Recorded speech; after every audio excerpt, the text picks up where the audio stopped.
I'm very, very proud to be an American.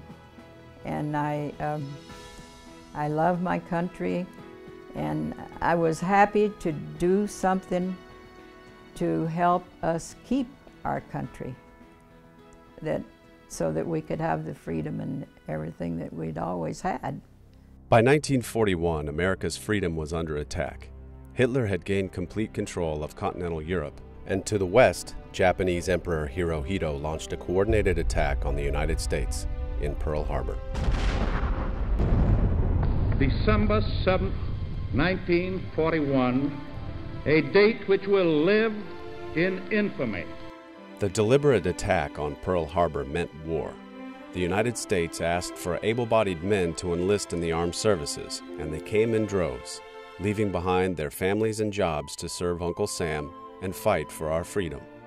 But their departure overseas left a unique hole in the American workforce. Women were asked to fill the void, manufacturing munitions and war supplies for the U.S. war effort. For the first time, America was introduced to Rosie the Riveter. My name is Agnes Moore. I'm 91 now, and when I became a Rosie in 1942, I was 21 years old. The men were all gone to war, and very few men were left home. I heard a message on the radio to go to the Richmond shipyard and do something for my country and be a welder. So that's what I did. You're actually handling fire when you're doing this welding, and sparks are flying in every direction, and so you have to be fully protected.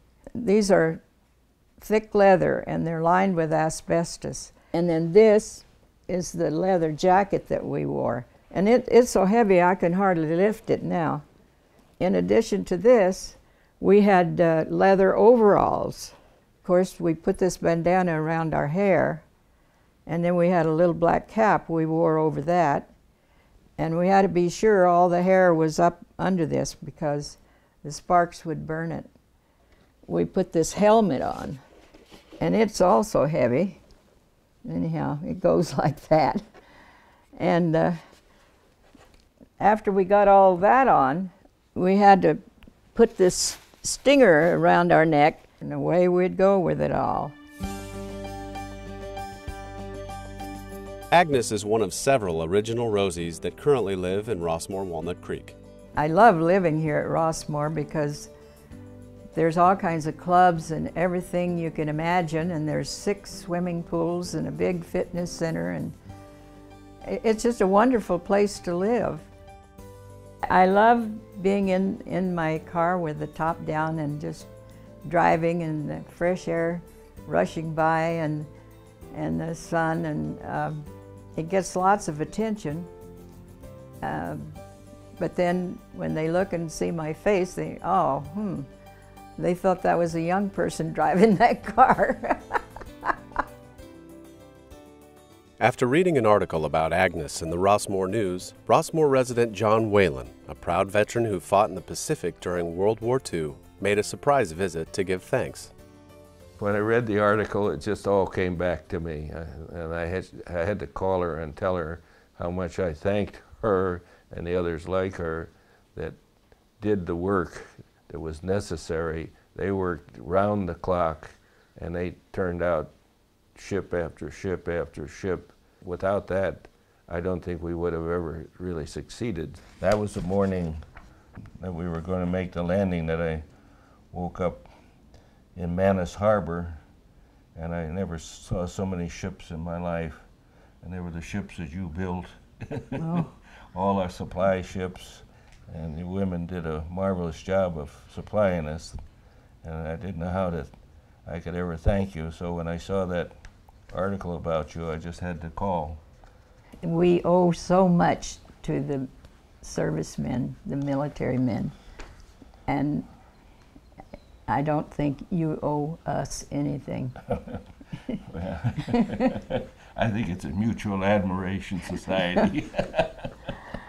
You constantly had the war on your mind, and you knew that our men were over there getting killed, and crippled, and every weld we made, we were thinking, this is for our men. This ship is going to help them win the war in some way.